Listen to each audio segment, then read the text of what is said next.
Ladies and gentlemen, welcome into my updated college basketball Bracketology 2.0 here as we trudge through January dealing with some brutal weather here in the Northeast. But we're going to take a look at the bracket matrix. Where does every team stand? Then we're going to take a look at the analytics and then the actual bracket via ESPN and Joe Lunardi. So beginning, you do have Purdue as the only consensus number one seed, but really, there is a consensus top four. You can see Purdue, UConn, who's the current number one overall team in the country according to the AP, Houston, the amazing defensive team, and then North Carolina, who really has made an amazing charge. The ACC, not great. They're taking advantage of it. They right now are the fourth number one seed.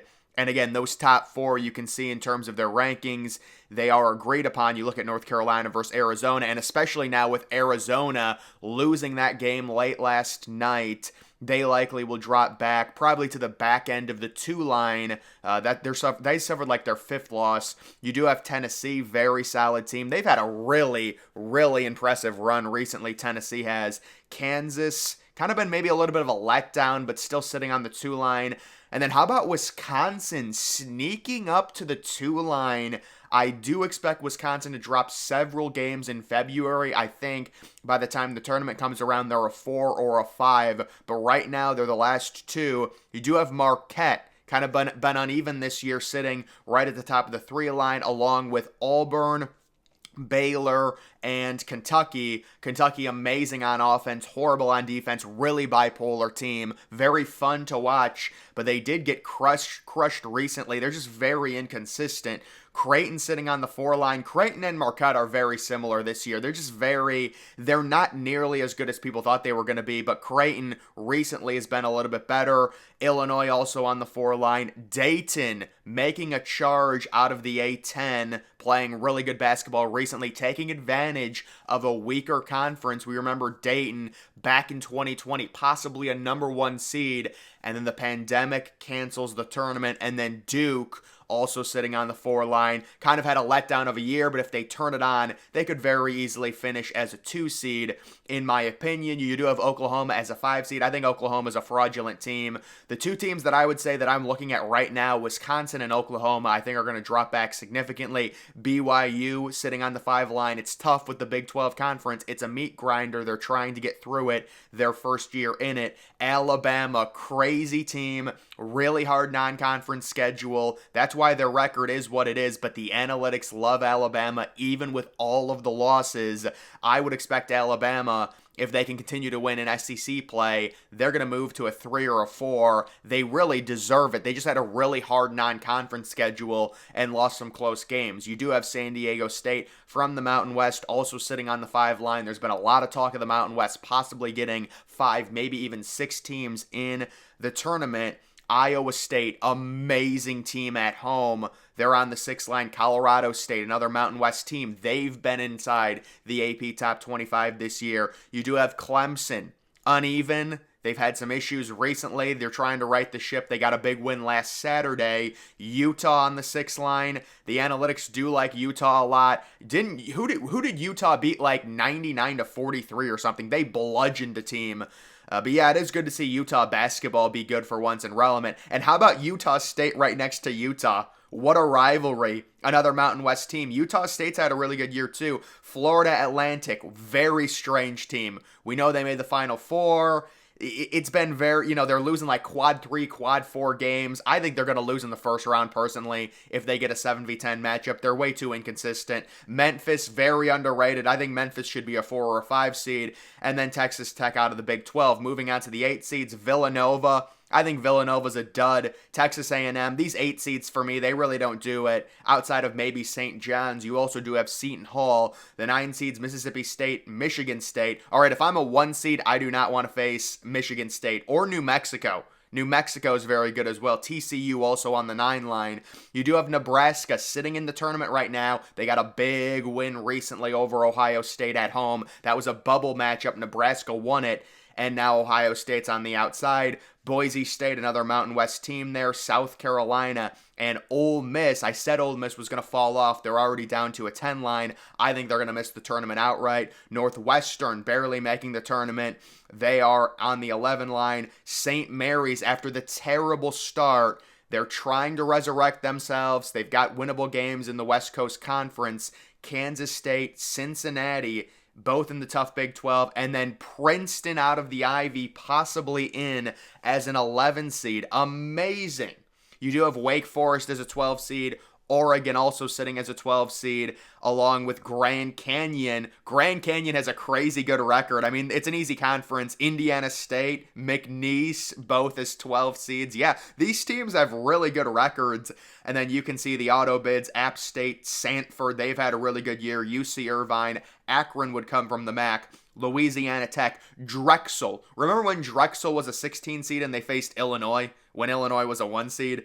Vermont, Eastern Washington on the 14 line. You do have High Point sitting on. I would love to face High Point if I was a 2 seed. There's just no way High Point is upsetting a team, let's be honest. Morehead State, Oakland. Oakland's had a very solid year out of the Horizon. The Horizon is kind of a conjumbled mess right now, though. And then Colgate, of course, always Colgate out of the Patriot. They are a powerhouse in that league. They always win it. And then how about South Dakota State sitting on the 16 line? The Summit must be really bad this year. Normally the Summit league champion is like a 12, a 13, a 14 seed. They're sitting on the 16 line. St. Peter's, we remember them. They had a crazy upset a few years ago. Eastern Kentucky, Southern, all these teams will be in the play-in game, the first 4 game. Norfolk State and Central Connecticut State. And then the teams on the outside looking in. James Madison, what a start to the season. They've really cooled off. They're on the bubble right now. How about Drake? They could possibly win the Missouri Valley, but if they don't, they're on the bubble. Nevada, Colorado, Gonzaga, the powerhouse with Mark Few on the outside looking in.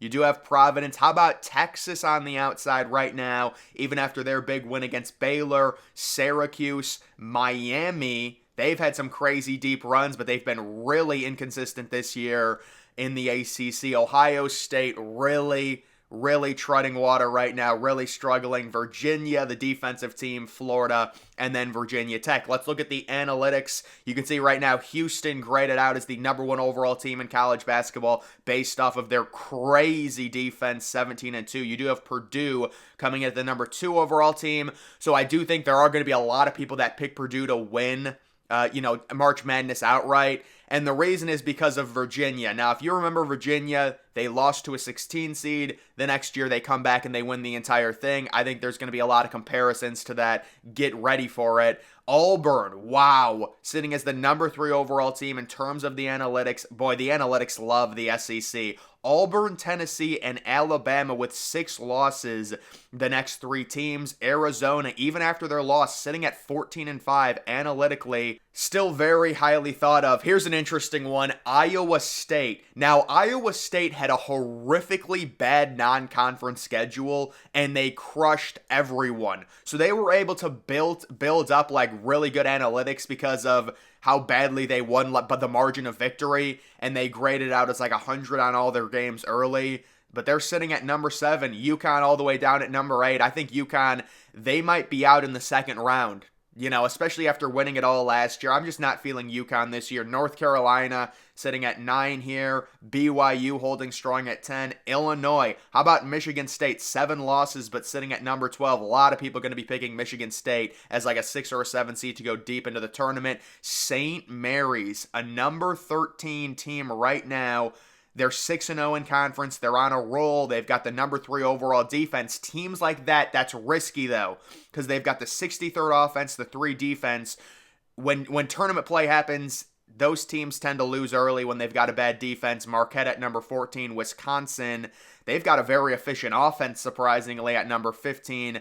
You do have Creighton sitting at 16. Kansas at 17. Dayton at 18. St. John's at 13-7. Ricky Pitino as a top 20 team. SMU at 13-6. The analytics love them. Kentucky, what are they? They're only the 4th best offense. That surprises me. But yeah, their defense is just terrible outside of the top 100. You can see Baylor's kind of a similar team. New Mexico, Gonzaga inside of the top 25, and then Duke at number 25, rounding it out. Colorado, Indiana State sitting at 17-3 at number 27. San Diego State, there's Utah sitting at 14-6, and then Texas Tech. And then just quickly taking a look at the potential player of the year odds or, ratings. Zach Edey pretty much guaranteed to win it. You do have Deron Holmes II playing very well for Dayton, and then Mark Sears. Mark Sears has got to be like a super senior. He came from the MAC, and he's been on Alabama, I feel like, for 3 years now. How about Jaden Ladine? I'm surprised he's even still in college, but let's get to the bubble. The Joe Lunardi rankings, you can see the last 4 byes: TCU, New Mexico, Northwestern, South Carolina. Last 4 in: Kansas State, Ole Miss, Cincinnati, and Oregon, so they would be playing in the first round. First 4 out, the first team out right now is Gonzaga, along with Providence, Colorado, Wake Forest, Indiana State. I mean, they could possibly win their conference, but they would be in the next 4 out right now, along with Nevada, Florida, and Texas. And then getting to the actual bracket, you do have Purdue sitting as the number 1 overall seed, Indianapolis, so they get a nice home start to their tournament if this plays out. And they're taking on Villanova or Mississippi State. I think that's a nice draw for Purdue. Your 5 seed is Iowa State, very manageable. Your 4 seed is Dayton, that's manageable as well. Looking at the bottom of the bracket, you do have Kansas sitting as the number 2 team, Auburn sitting as number 3. Looking at the East, you've got UConn, obviously the number 1 seed there, possibly facing Texas Tech or Boise State. BYU taking on McNeese. I would not want to face McNeese. It's just an annoying game. You know their record's going to be like 25-1 or 24-2. I would want to steer clear of that in a 5v12 matchup. I'd much rather face Sanford than McNeese in a 5v12 game. You do have Duke as a 4 seed. And then looking down, how about High Point coming in as a 14 seed against Kentucky? Seems like Kentucky's always like a 3 seed now. Like they're never a 1 seed, at least the past 4 or 5 years. Clemson and TCU, and then Wisconsin, wow, as the 2 seed. Certainly if I'm Clemson and TCU, that's a great draw. Nothing against Wisconsin, but at this point I think they're a very weak 2. Moving on to the West, you do have Houston traveling out to Los Angeles. They would be the 1 seed in that region, taking on Sam Houston. Wow. And then they would possibly face the winner of A&M versus St. John's. St. John's possibly a dangerous team. Houston, you have to be a little bit worried because they are a defensive-minded team. Again, in the tournament, offensively challenged teams, they tend to be the ones that play slow and limit possessions. They tend to be the ones that can get upset, especially in a drastic 1v8 or 1v9 game. Oklahoma taking on Drake. I would pick probably Drake to win that game outright, but I have had issues picking 5v12 games recently, so maybe I should just pick all the 5s.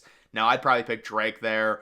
Creighton, Appalachian State. Maybe Drake could go far. I think I had Drake going to the Elite 8 last year, or maybe the Sweet 16. Oh my goodness, it's UMass Lowell making an appearance at number 14. That's a high ranking for them. Wow. Utah State, St. Mary's, that would be a good matchup. And then Arizona and UC Davis. You got to pick UC Davis after Arizona's performance last year. I'm kidding, but moving on to the South, looks like North Carolina would go to Dallas. They would be the 1 seed in this region. They would face an easy matchup in round 1, obviously, and then Seton Hall or Nebraska. That's a very favorable draw for North Carolina. I think that would be a guaranteed trip to the Sweet 16 at least, but then you get Alabama. Yeah, I would not want to. Alabama-Baylor, that's a tough draw, 5-4. That would be a crazy second-round matchup, Alabama-Baylor. I would expect Alabama to beat Baylor, honestly. Colorado State as the 6, possibly taking on Marquette. And then Michigan State possibly taking on Tennessee. If I was Tennessee, I would want to avoid Michigan State as a 7 seed. But either way, those are just the kind of the overall picture on the bracket. That's going to do it for my Bracketology 2.0 update. Make sure you're following me on X. Link to that's always in the description.